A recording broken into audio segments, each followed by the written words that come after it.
Strap in and get ready. This is the Wild Will Throwdown. We're your all-access pass to the world of short track racing, covering everything from regional results to national highlights. Each episode, we dive into upcoming schedules and bring you exclusive interviews with special guests from the heart of the motorsports industry. Now, here is your host, Wild Will Greenwell. Welcome, everyone, to the Wild Will Throwdown, season number 5, partnering with Indy Warrior Partnership in 2026. I'm your host, Will Greenwell, back again this week for another great episode of action. And now on the hotline, three co-hosts this week of the Wild Will Throwdown. Mr. Hawk, Harold Adams, Young Money Dalton Connor, and Collin Dickey going to join us, the driver of the number 33 Legend Series car. We'll start with you, Harold Adams. Here we go, another week of action upon us. Oh, yeah, here we go again, and we're in the dog days of summer. I mean, the weather still being a little rough for us, but we survived last weekend, got in some good racing, and now we are ready for really getting into it. Yeah, no doubt. And Mr. Dalton Connor, here we are. You have a big weekend. We're going to talk about that, getting ready to compete in the Redbud 400 weekend. Yeah, it's a cool deal, really. They changed it from the super late model 400 lapper to 200 lap sportsman race and 200 lap street stock race. So it should be a good race in both, I think. Yeah, I do too. I think it's going to be a great time at Anderson Speedway this weekend. And Collin Dickey, welcome back to the show. I know you've been doing a lot with your media system, and talk about that. How's it been going, buddy? Yeah, it's great to be back on. I've kind of been off of racing here lately, so I've been doing the media stuff, and this weekend I'm headed to Anderson with Little Jack, and I guess I'll get a couple pictures of Dalton. A lot of pictures of Dalton. Let me correct him there. Yeah. At your moneymaker, I tell you, it's good. Let's talk about that. Jack Dawsey running again there, and I know you've been promoting that, little Collin, and you got to be proud of the old uncle, huh? Yeah, I mean, in my opinion, he won it back in 2019 in my eyes, but, I hope he can get it done this year. It's pretty cool that they did the street stocks and sportsmen's because, the supers were really losing car count, so I think this will be a lot better. Yeah, no, you know what? I think that's a great idea. We all know that super late model racing is so expensive now, and the cars are kind of dwindling in our area in the regional, and you're getting about 16 to 20, and why not make it that? And Dalton Connor, I want to talk to you about that little beautiful pageant picture that was posted with the Anderson Speedway and Racing America Redbud 400. What was that face in that picture with you holding that number 1 sign up? That's my victory lane face, bud. What do you mean, what's that face? Perfection is what that face is. You mean the prick face? Yes, exactly. That's what I go for. I try every time I win a race. I try and look like the biggest douchebag in history. If you couldn't tell. No, I'm messing with you. When they posted that, I'm like, oh boy, it's got to be a good one. But gentlemen, let's jump into the topic of the week. I'm glad Collin's here with me, being a racer himself. Dalton, you're a racer. Harold Adams, you used to be a racer back in the times, and me, I've raced a school bus a couple times here and there, but I'm really kind of on the other side of it, announcing. And we talked about this subject before. And the question I posed this week is, do short track racing rulebooks need a modern makeover? And now I know we've talked about this before, but I'm diving into it. I wrote a lot of different notes and different bullet points on specific areas of that rulebook and the modern makeover. So we'll just kind of in a brief summary, before we jump into the bullet points, this is going to be a kind of a longer topic of the week, conversation. But Harold Adams, yes or no, and why? From a short term, do you think short track racing rule books need to be a modern makeover? Take a modern makeover. I would say yes, because things are always changing. You got different types of cars. You got new technology. You've got different ideas from some people that's they're always creating new things, looking to get around those gray areas. So the rule books and the rule makers need to keep up as well. You look at it that way because times will go by. If you look several years ago, things are a lot different. So yes, no doubt You have to kind of keep up with the times is the way you look at it. Okay, and I'm going to go to Collin Dickey on this one now before we go to Dalton Connor. Collin, being a rookie in some of the Legend Series that you compete at and growing up through the junior fast karts and stuff, what do you think about it? Do you think short track racing rulebooks need a modern makeover for the day and time that it is today? I think they do and they don't. I think that, some of the modern technology is good. Like, I got this new aim system in my Legend car this year, and it's really cool. It gives me a lot of data. It gives me, the lap times I was running. It gives me the speed I was going. So it gives me a lot of good information. But at the same time, it has its downsides. Because, before we go out for every session, you have to reprogram the throttle because it's electric. Interesting. Yeah, it's definitely a lot different than the older 1250 motors, but with these new MT-09s that we got in our Legend cars, they're a lot better in my opinion. Good point. Dalton Connor, I know you've driven a little bit of everything. Legend cars, modified, street stocks, outlaw figure 8 cars. What do you think, buddy? It's kind of a hard question to answer, really, because you have so many different sanctioning bodies and car classes and series and all this stuff. So, short answer, yes. When it comes to asphalt, I think it needs a complete makeover from our street stock series locally, anyway, because we have on the approved shock list the shocks that are allowed on the HRA racing rule book. I'm not calling them out. They're just the easiest target. So their approved shock list they just released this year has some older style body shocks that they don't even make anymore. So it's like, why is that even a thing on the list? So I think asphalt wise, yes, they need to continuously make it over every few years. And we've talked about it countless times, get on the same rule book. I don't know why it's so hard. Yeah. I mean, they see dirt. This is where I was going into, though. Asphalt, yes. Dirt track, I mean, you can maybe tweak a couple rules here and there, but we've said it. That's why dirt track racing is thriving, because for the most part, I mean, you're going to be on the same rule package from the West Coast to the East Coast, no matter where you go. Sure, there's a little bit different here and there from series or whatever, but for the most part, you can take a dirt late model and run it in California and go all the way to here, Indiana, within a couple days, you know what I mean, and run the same rule book. So asphalt-wise, for sure, we need to stay on top of the rules. And just because of all these like shocks, like pros, AFCOs, they release different parts every new styles, whatever, every year, every 2 years, whatever. So you need to stay on top of that stuff. Yeah, no, I agree. And, here's some of my talking points that I wrote down that I think across the board, and I'm not asking these questions. Basically, number one, consistency is key, right? Why do similar incidents receive different rulings from different week to week, right? So we need consistency as race directors and racetracks. Clear wording. Basically, are too many rules open to interpretation, right? Should rules be written in a simpler language? Yes, obviously. Again, transparency. We go to consistency, but now we need transparency. Should race directors explain major calls to fans, teams, and drivers after controversial incidents? Absolutely. Also, standardize penalties. Basically, publish a penalty chart. Just don't pull it out of your ass one week. Here's this rule and consequence, and the next week, here's this consequence. You got to stay, once again, that goes back to consistency.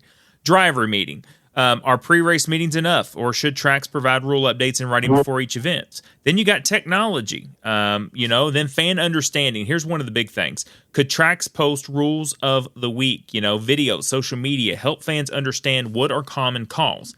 Obviously, Karens are out there, right? So when you post something, he's disqualified. Every Karen in their book is going to say, well, why did he do this, blah, blah, blah. So I think fan understanding is big. And also input from competitors. Should drivers and crew chiefs have voice in reviewing, updating rules on the offseason? So there you go. But basically, I'm going to throw a question at you three right now, and I'm going to flip the switch. Harold Adams, I'll start with you, and I'm going to put you on the spot. What is one rule in short track racing that you think needs to be rewritten or clarified if you were a race director for a night? What would you change? Let's see here.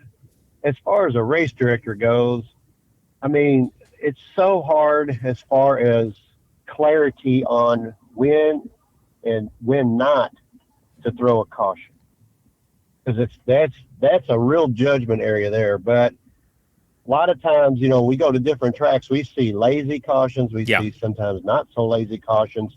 So it's like you don't know what you're kind of going to get. And then you might even see throughout the consistency of a night where it might even change a little bit, in the course of a race. It's like, hey, they stopped it earlier for this same thing. Why aren't they stopping it now?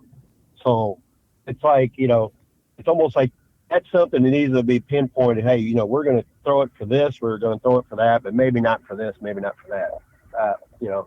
That's just kind of something that kind of sticks out of my mind a lot. Yeah. Dalton, what about you, buddy? Well, I'll probably get a lot of love for this, but some people hate it. Bring back, I'll just say for figure eight cars, 3 hour, 90-minute big races, bring back the big meets and soak. I don't care about all the soak chemicals, whatever. It's a couple race deal. I hate soaking too. I hate the shit, but bring it back. It just makes the whole atmosphere of walking down pit lane and Speedrome just so much more when you have 30, 40 figure eight cars on jack stands with big ass tires on them and juiced up. I mean, it makes everything more exciting the whole weekend. But you could say that. I know I'll be loved. But you could say that for every division out there, really, can't you? Yes and no. Now, I will say that for tire soaking wise, I hate soaking, but I would be okay with doing it for big races, like such as just for figure eight, 90-minute, 3 hour, 1 hour, some of those bigger races. Whenever you're on big meets, I'll just say that. So if you have the 90-minute, 1 hour, and 3 hour on big meets, allow soak. Because the one thing in racing, when soaking was banned, but first kind of got banned when Kevin Garris bought the track, it was allowed and then he banned it. I hated it after it was banned. I hated going to the track and getting beat. And then it's always in your mind like, oh, I wonder if they're on soak. Their tires look soaked, you know what I mean? So I hate the aspect of, oh, I wonder if they're on juice this week, blah, blah, blah. That's why they were fast. I hate the aspect of that, but I think it just brings so much more excitement to it when you are on big meets and soak. But regular season races, I say no soak and just regular tires. But I just love big meets and juice for the bigger shows. I like it. Do I agree? I don't know. So don't come after me. Come after Dalton. Mr. Collin Dickey, what about you, buddy? Oh, man, this is a hard one. Well, you've had an hour to think about it. Yeah, I mean, probably the use of the black flag. Oh, okay. Interesting. I think that it's usually all over the place, everywhere you go. Because, like, I'll see it at Speedrome. I'll see it, at the summer shootout with the legend cars. I feel like they use it, but sometimes it's like, what are you thinking? And then other times it's like, why didn't you use it then? Okay. No, I can see your point. Yeah, but it's like just so spread out. I think that there should be, no matter who it is, a set consequence, for using the bumper or whatever you do. So you're talking about intentionally. So yeah, I get what you're saying. The black flag could be used for like a part malfunctioning, smoking, leaking oil, possibly another fluid, or actually turning someone or something like that. Dalton O'Connor, have you ever been black flagged in your life? No, never. Me? No, never. I'm the cleanest guy ever. Okay, Harold Adams. Hell yeah, I've been black flagged. You kidding me? That doesn't shock me. Harold Adams, what about you back in the day? Did they throw the black flag like crazy on you guys? Not really. I think I got black flag one time just because some guy got into me and actually ripped my door open. My passenger door was wide open. And they black flagged me for that. Can you believe that? I can't not believe that, but let me ask Collin a question since Go we're ahead. on black flags.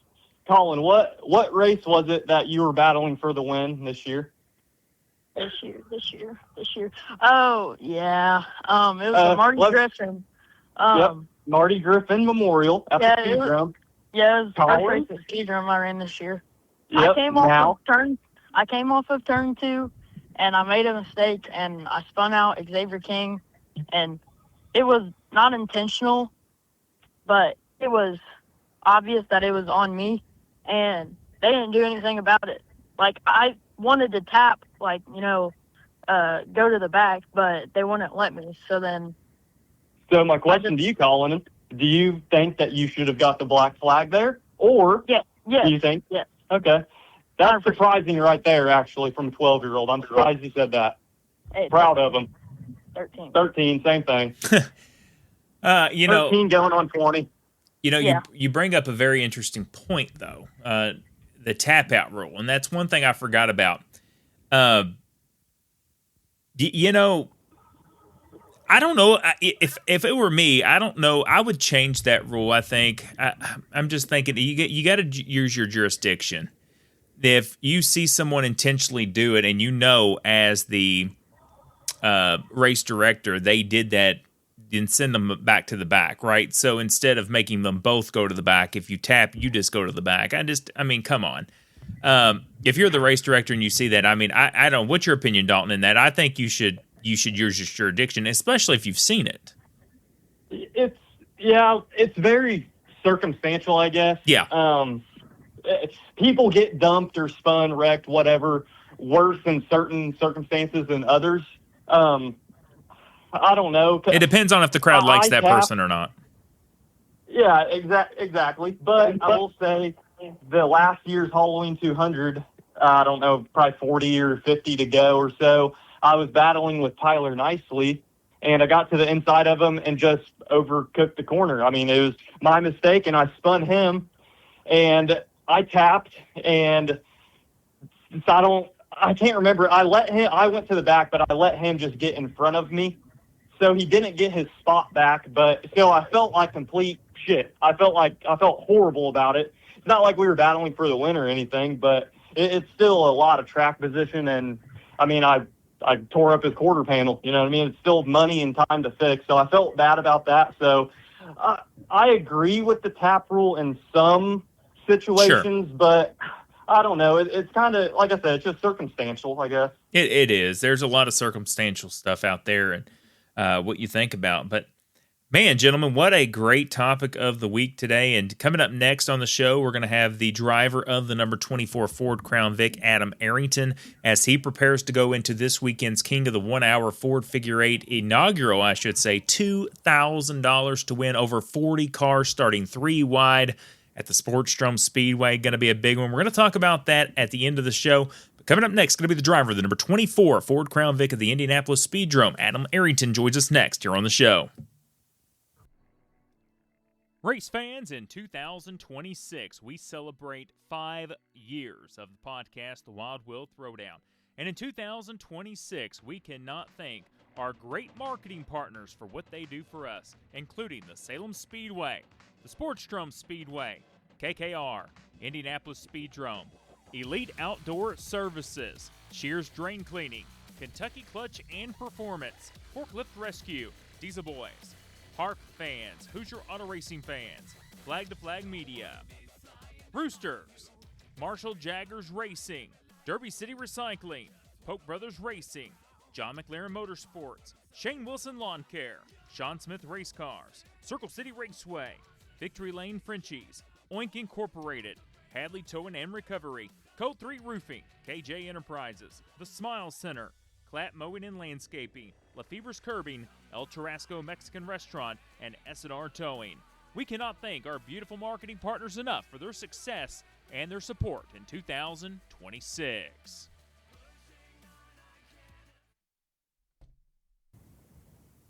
And welcome back to the Wild Will Throwdown season number 5. Man, what a show we've had so far. Me and Mr. Hawk, Harold Adams, going to take on the guest segment right now, and I'm thrilled to welcome in a driver, a fellow Buckeye. My wife's from the state of Ohio, but I'll welcome in Mr. Adam Arrington, the driver of the number 24 Ford Crown Vic from the Indianapolis area. Adam, thanks for joining us tonight, and thank you for taking the time to chat with us this week. Yes, thank you very much for having me on your show. Yeah, no worries at all. But Adam, before we jump into the big, huge event this weekend for the Ford Crown Vics on the figure 8 at Sportsdrome Speedway, tell our listeners a little bit of how you started in the racing world.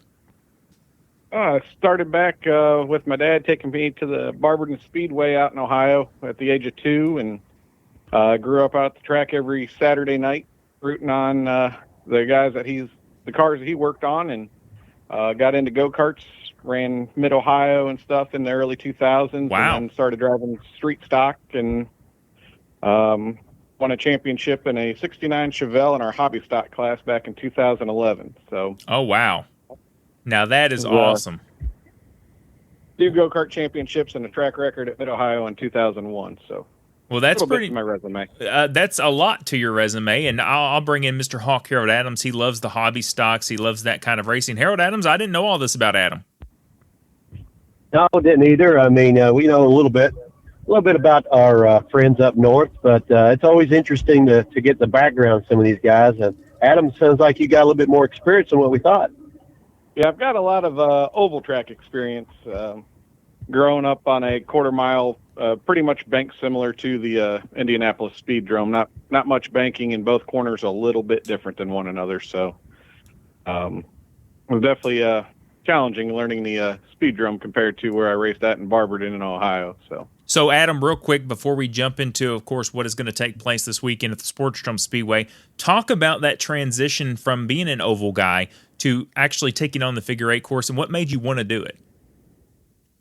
I guess in 2023, I'd bought a car from down at Salem when I was looking at getting back into racing, and went up to the Indianapolis Speedrome for my first race, and they said, if you want to run for points, you got to run both. And I looked at my crew guy, Barry White, that's a longtime speedromer, and he goes, you going to do it? And I'm like, well, there's only one way to learn it. So I got 8 laps of practice and sent out with the field of, I think we had like 24 cars that night. Ended up with a top 10, I believe, 1 lap down, and brought it home in one piece. And I'm like, okay, that was different.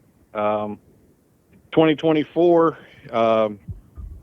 we had to run, obviously for points championship, you had to run oval and figure 8. So I got my licks. I had my first crossover incident on championship weekend, and then I turned around and went to Circle City and ran it on dirt.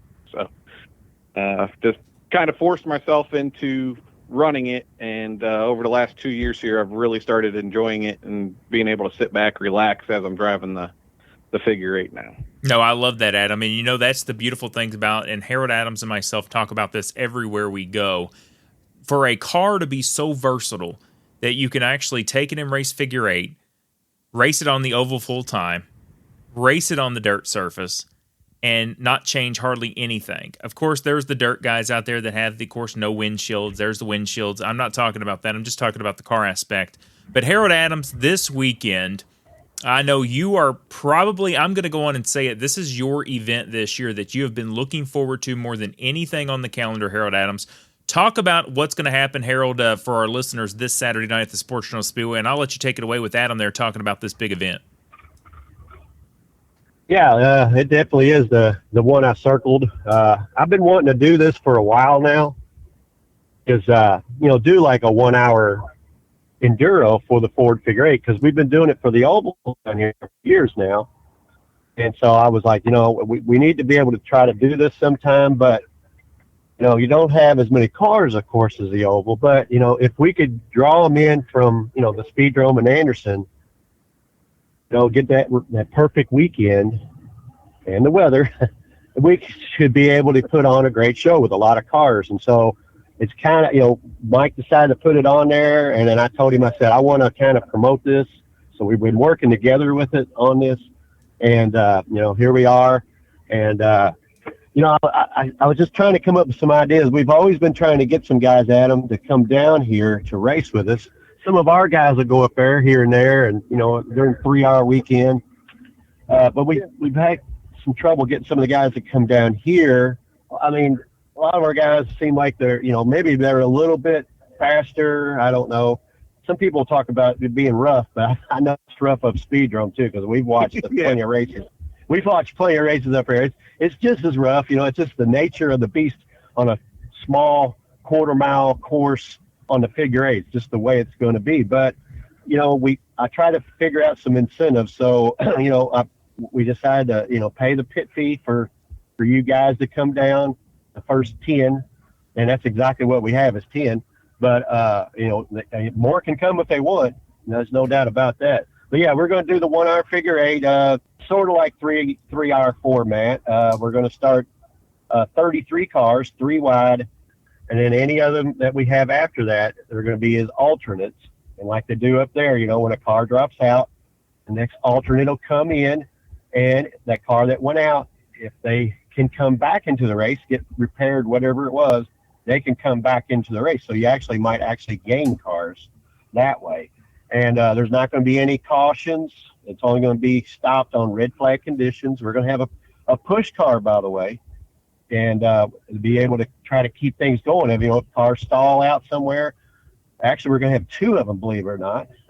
One for the turns and one that is going to be able, actually a real race car with big bumpers on it. It's going to go out there and be able to push guys like, say, maybe they're stalled at the intersection. So that's quite of a tricky job there. Fun. But yeah. Well, I've got all kinds of bonuses too. I got over $1,000 in bonuses and still counting. I'm just trying to make this one of the biggest things that we've seen in a while for the Ford figure eight.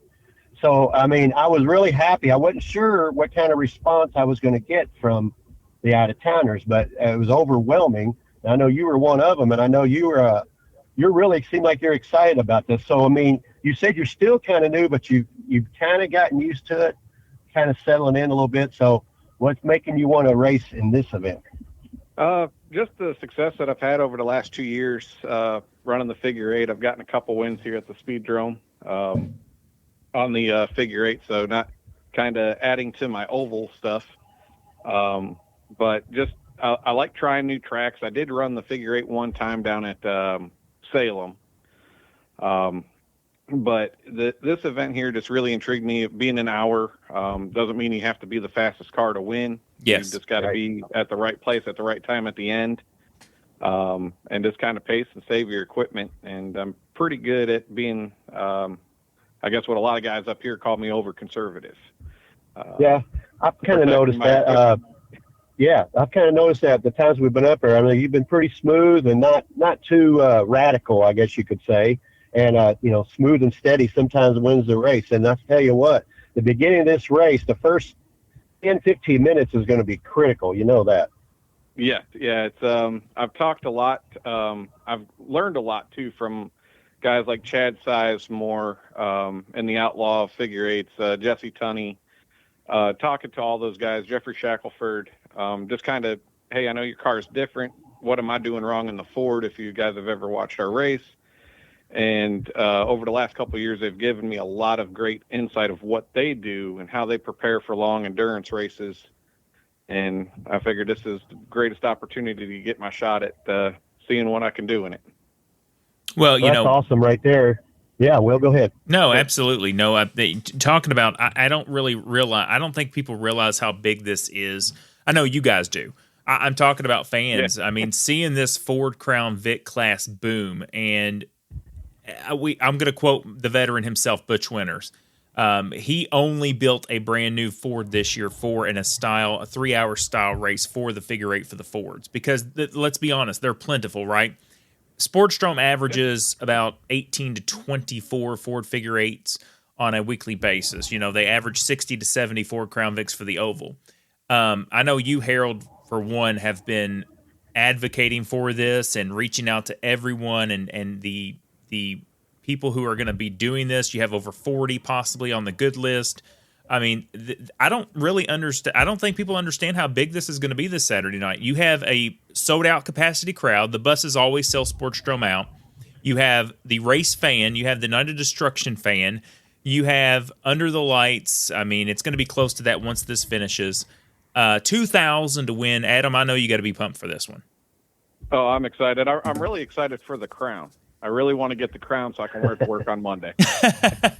Don't forget about the sword. Take that with you, too. And yeah, we got metal detectors, so I don't know how far they'll let me in the building. I was going to say, you don't want him fired. Hey, he's going to be the king, though.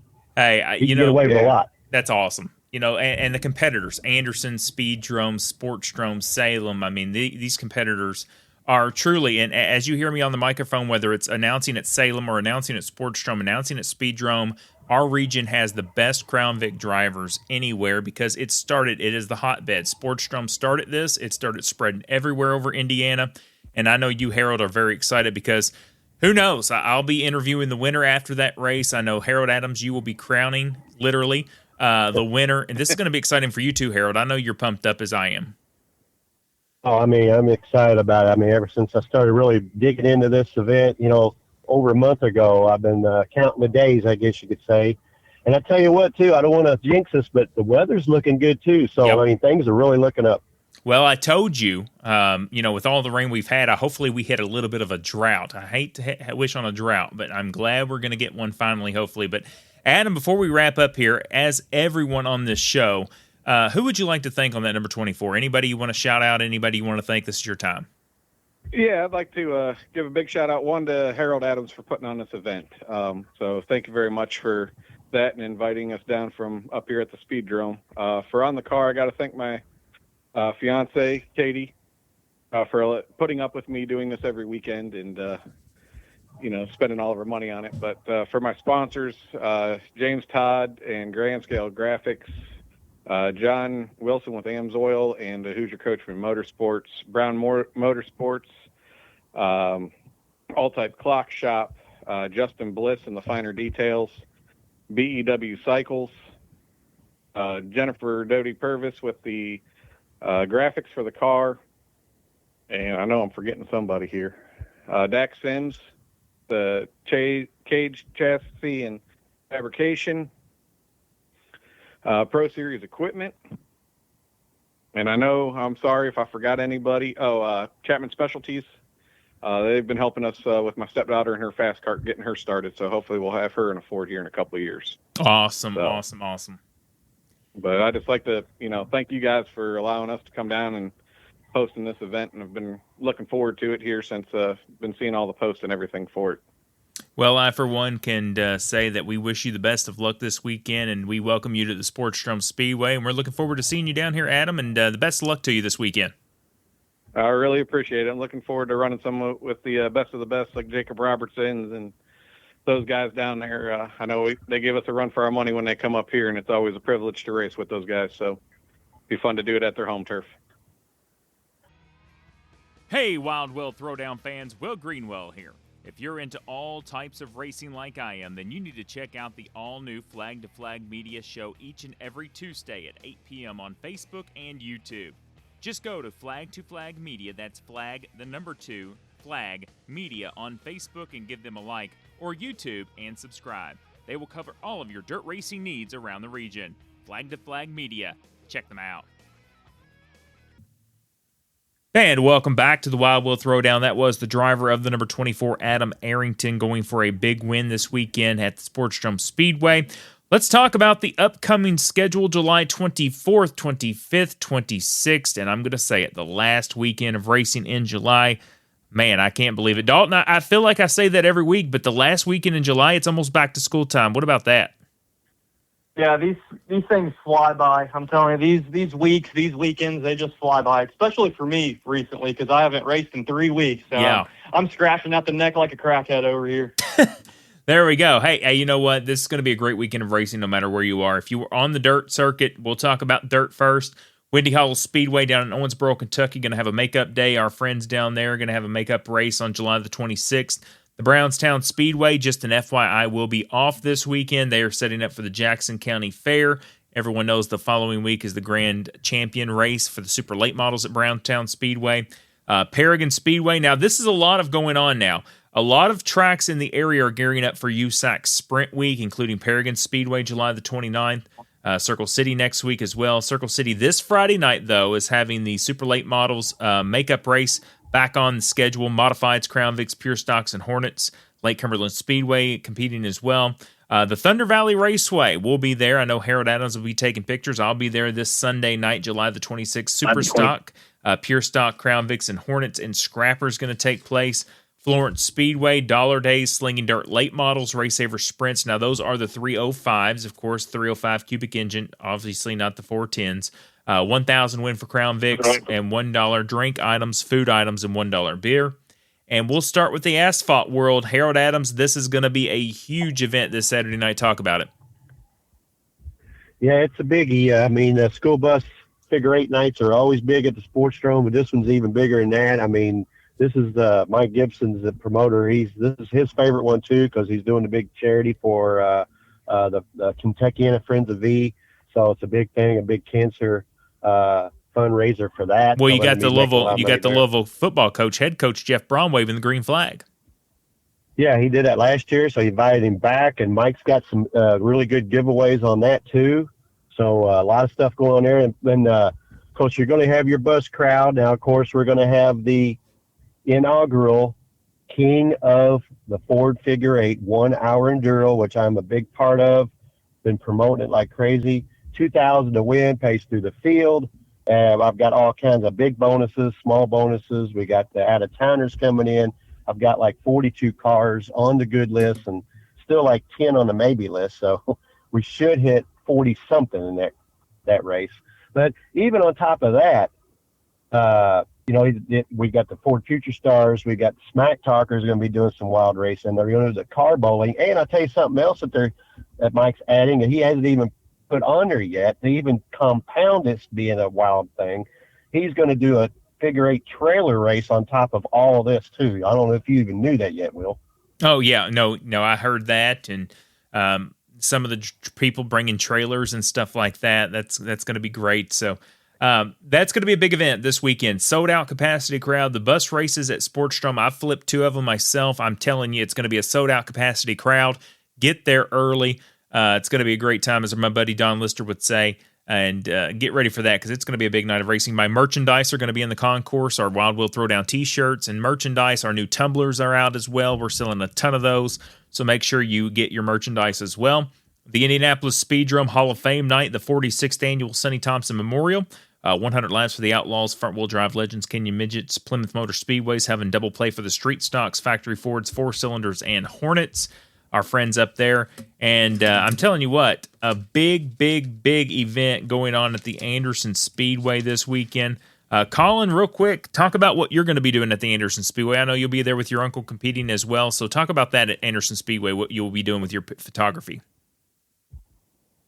Yeah, I'll be up there this weekend, Friday and Saturday. Friday night is the practice for the Redbud, for everyone to get ready. Yep. And then Saturday is, the big race. I'm very excited. My uncle hasn't ran there in 5 years, I'm pretty sure.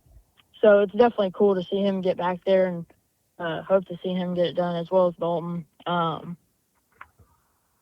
really like going out for the street stocks and late models. I think they have really good races there. And, with the photography stuff, I'll have the GoPros. I just try and do what I can do to make some extra money. Well, of course, you're young. You're 13 years old, an entrepreneur. I love it. I love it, love it, love it. So, Dalton Connor, you're going to be strapping in the street stock. What about it this weekend? Yeah, like Collin just said, we'll be going Friday for practice, and then obviously Saturday is the sportsman and street stocks only, 200 laps apiece. But Friday, actually, I believe they have a pit crew challenge, basically. So from my understanding, I'm not too positive on this, but from my understanding, street stock, well, I don't know if they're doing it for the late models also, probably if they're doing it for the street stocks. But street stock-wise, they're taking the top 4 street stocks in Anderson Speedway points this year, taking them out through the crossover, probably one at a time. They're starting them through the crossover like you're qualifying. So they send you off one by one at a time. You go like your regular qualifying, take the green, do 1 lap, and you pull off through 2 like you would if you're done with qualifying. 4 people, 3 people, 4 people, whatever, whoever your crew is, changes all 4 tires on the car. As soon as they drop the jack, go again, and then take another left through the crossover like you were just qualifying, go up on the banking through one, and then complete that lap. And then once you cross the line, that completes your time. Whoa. So I believe it's the top 4 in points for, I'm guessing, the street stocks and late models, but I know for sure street stocks. So, and then the winner of that challenge, the person with the fastest time, gets a free set of tires, I believe. That's huge. I love when tracks do incentives like that. Make it fun for you, the drivers, and the crowd. So I'm excited for seeing you guys, what happens this weekend with Jack, of course, Mr. Dawsey, and of course you, Dalton Connor, our co-host. So big shout out to you guys. Of course, if you're into the NASCAR stuff, the trucks are going to be actually in the hometown of Indianapolis. They're going to be at the Lucas Oil Raceway Park on Friday night for the 200-lapper, Saturday for the O'Reilly Auto Parts Series at Indianapolis Motor Speedway, and the Cup for the Brickyard 400 Sunday at 2 p.m. Man, what a great weekend it is to be a race fan anywhere in our region this weekend. But it is now time for the white flag final moments and final thoughts. Harold Adams, what's your final thoughts going into your big race this weekend? Well, like you said, this is a big weekend for a lot of people. A lot of tracks got a lot of things going on. Looks like the weather's going to be pretty good, so there's no reason you can't go out and support your local racetrack or whatever race track you want to go to this weekend. Get out there and support them. Let's keep this thing going. Collin Dickey, thank you for being a special co-host guest this week. What about you? What's your final thoughts going into the weekend? I'm very excited. My uncle, I don't know how much longer he's going to run the asphalt late model, so it's pretty cool to watch him, especially in the outlaw car representing Jack Neal. It's definitely cool to see him doing that. And, hoping to have a great time. All right, Dalton Connor, what about you? Strap in a street stock. What do you think? Hopefully I'm one of the 60th annual Redbud winners by this time next week. So that's my final thought. I just hope for a good, clean run. Don't tear anything up. And, I should come home with a good finish, I would think. I'm pretty decent around Anderson, not to toot my own horn. But sure. Knock on wood anyway. Knock on wood, because the last 5 Anderson 150s, I finished inside the top 3, top 4. So hopefully it's a good run and no damage. That's all I care about. No damage and good, clean finish. Well, there you go. Yeah, okay. What was that, Collin? Collin?